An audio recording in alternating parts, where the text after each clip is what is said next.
கதையோட தொடக்கத்தில் செபாஸ்டியன், அவரோட பார்ட்னர் ஜோசப், அப்புறம் கிட்மேன், ஆஸ்கர், இவங்க 4 பேருமே சேர்ந்து கிரிம்சன் சிட்டியில் உள்ள ஒரு மென்டல் ஆஸ்பத்திரிக்கு இன்வெஸ்டிகேஷனுக்காக போகிறாங்க. அங்கே இறந்த நிலையில் கிடக்கிற பிணங்களுக்கு நடுவில் ஒரு டாக்டர் எதையோ சொல்ல வந்து முழுசாக சொல்ல முடியாமல் அங்கேயே மயங்குறாரு. இங்கே என்ன நடந்துச்சு, இவங்கெல்லாம் ஏன் இப்படி செத்து கிடக்குறாங்க, இவங்களெல்லாம் யார் கொன்னதுன்னு குழப்பத்தில் இருந்த நம்ம செபாஸ்டியன் அங்கே உள்ள ஒரு சிசிடிவி ஃபுட்டேஜை செக் பண்ணுறாரு. அங்கே இருக்கிற போலீஸ் ஆஃபீஸர்ஸ் யாரையோ பார்த்து சுட,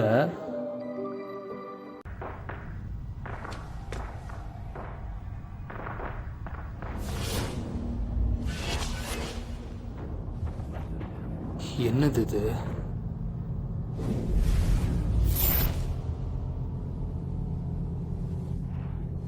அட